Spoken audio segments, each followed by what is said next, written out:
العطله بدات، وليداتنا ما يمكنش تحبسوهم في الديور، والحاله الاجتماعيه او الحاله الماديه لاغلب الاسر ما كتسمحش اننا نسفروا وليداتنا شهرين كامله. وكيكون الحل السهل هو نخليهم يلعبوا في الزنقه حدا الدار. حميد ستوريز وفي الروايه الاقرب الى الحقيقه ما جاب لكمش الحل لهذه المعضله، ولكن غنسافر بكم لواحد القضيه اللي هزات الراي العام الاردني. قصه حقيقيه، قصه واقعيه لواحد الطفل ياسر اللي خرج يلعب في الزنقه حدا الدار، وبعد 24 ساعه من الاختفاء ديالو لقاوه مقتول في المقبره ديال هذيك الحومه. هاد القصه بغينا منها عبره انه في هاد العطله ما نبقاوش نقولوا صافي راه كيلعب حدا الزنقه، صافي راه كيلعب في الزنقه حدا الدار. لا، ردوا البال للوليدات. ماشي بالضروره يكون عندك عداء مع شخص ما باش ينوض هذا الشخص وينتقم لك من ولدك او ينتقم منك على طريق ولدك.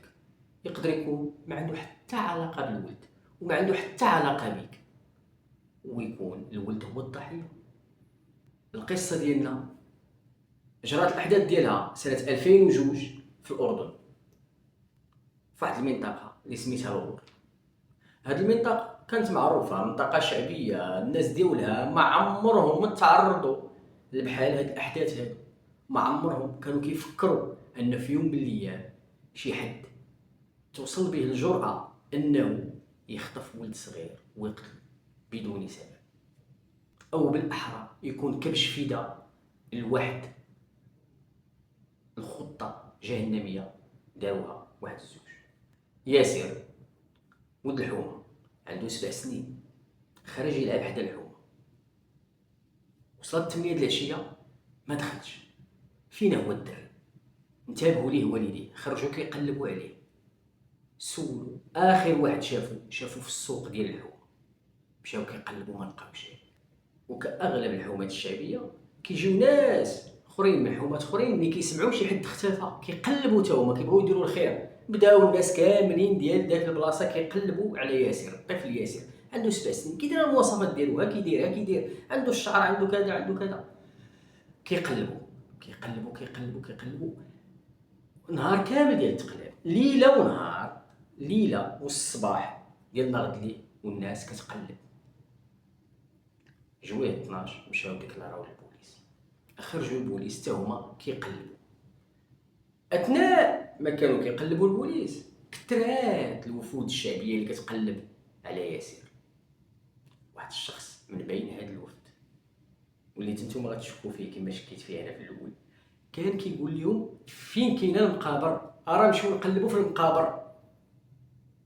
ما دا فيه حتى واحد. طلب المره الاولى، الثانيه، الثالثه، الرابعه. منين اصر هو براني جاي من حومه اخرى، منين اصر وراوه طريق المقبره ومشاو معاه. كيقلبوا ديك جويه 8 الليل كيدخلوا لذاك المقبره، كيلقاو شي حاجه ملوحه في الراس ديال المقبره كانت صغيره يعني كانت غير ديال داك الحومه. هو الطفل ياسر مضروب بحال آلة حاده ومخنوق من عرض.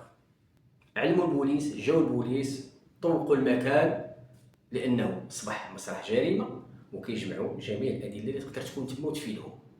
لقاو واحد النوع ديال العلب ديال السجائر طايح في الارض، ولقاو بقايا سجائر، يعني السيد اللي كان خلاها تما او طيحها تما هي نفس النوع ديال ديك العلبه.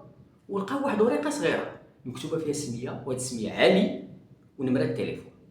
اول ما تبادر الشرطه في الذهن ديالهم انهم يتصلوا بداك النمره كيجاوبوا علي واحد الجار ديال ياسر، راجل بعقلو دياني، كيشوفوا الناس غادي للجامع جاي، استاذ كيقري في المدرسه اللي كيقرا فيها ياسر.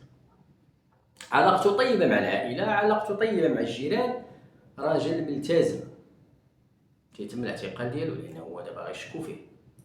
جاو يقلبوا قالوا له عطينا النوع السجائر واش كتكمي، كنكمي النوع السجائر اللي كتكمي، ها النوع اللي كنكمي. ناضوا داروا تحليل ADN، لقاو بان دوك السجائر، دوك البوينتات، دوك البقايا ديال دوك السجائر، ADN اللي فيهم ديال الشخص اللي دخنهم هو عالي، مع ديك النمره ديال التليفون شكل مجموعة ضد علي.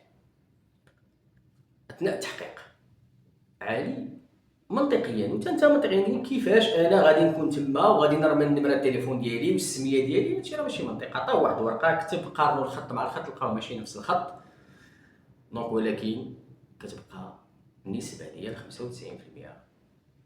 هو الجاني، ونقدروا نقولوا نسبه 100% مادام ما بانش واحد اخر هو المتهم الاول هو اللي غيتحاكم.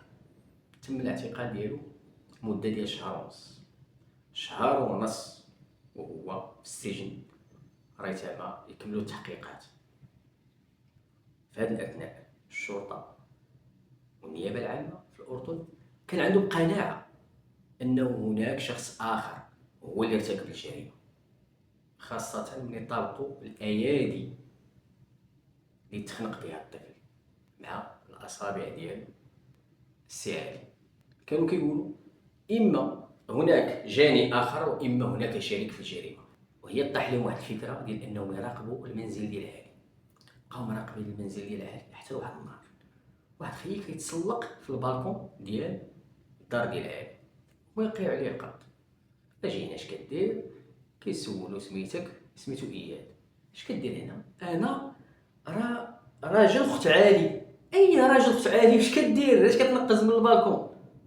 لا راه لقيت الباب مسدود ودقيت وما سمعني حد وانا خفت تكون وقعت شي حاجه ونقزت.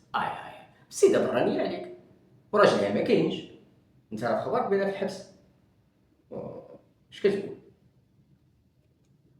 مني منك بقى في هاد الاقوال هادي اللي كاين. ناض الشرطه نشرات المواصفات ديال هاد اياد. ربما شي حد يكون شافو نهار جريمه تما ولا كذا وما يفطنوا ليه الناس بانه هو هذاك السيد اللي كان كيقول لهم نمشيو نقلبوا جهه المقابر، وما يفطنوا ليه الناس بانه هو داك السيد اللي كان كيديهم لجهه المقابر وكيسول على المقابر فين كاينه، كانه يوجههم الى ذلك المكان اللي توفى فيه الولد او اللي قتل فيه الولد. واحد السيده عاطفت على الشمعه ملي شافت التصاور تفكرت بان هذاك السيد اللي في التصاور كيشبه لواحد السيد جا عندها وقال لها راني ما قاريش، كتبي لي الله يعطيك الخير السميه ديال علي وديري لي واحد النمره. كتبات لي السميه ديال علي ودارت لي النمره. خدا داك الورقه خلاص دابا راه بانت لكم خيوط الجريمه. قتل الولد ورمى النمره وهذوك البوينتات ديال الكارو. علاش؟ واجهوه وزيروا معاه شويه التحقيق اعترف بانه فعلا هو اللي قتل الولد. علاش ولدي قتلتي الولد؟ علاش الشريف قتلتي الولد؟ شنو السبب اللي دفعك انك تقتل الولد؟ انا كانت عندي علاقه مع مرت علي وهاد العلاقه دامت مده عام ونص، وعلي مني بدا كيفهم وبدا كيشك في مرتو قالت لي ودي راه خصنا نديرو شي طريقه نتخلصوا بها من علي. درنا هاد الخطه هادي باش نسيقطوا علي الحبس ويخلى لينا الجو.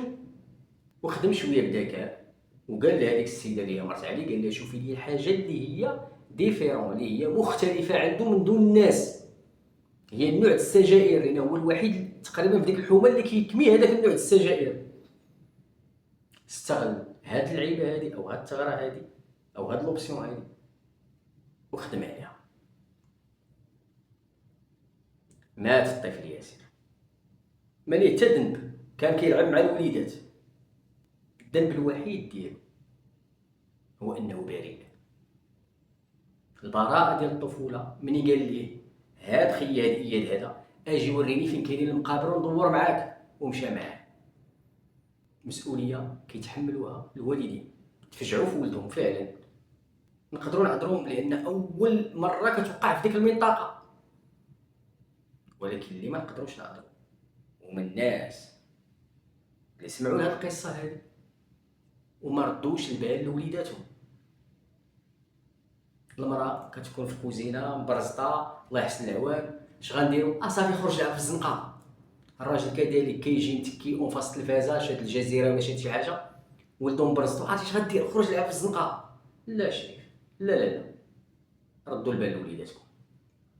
اياد تحكم عليه بالاعدام، عام ونص مور جريمه تنفذ فيه حكم الاعدام.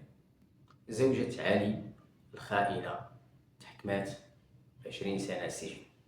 قضية وقصة من قصص وقضايا عربية هزت الأردن وهزت مشاعر العرب. السلام عليكم ورحمة الله وبركاته، وموعدنا في قضية جديدة إن شاء الله.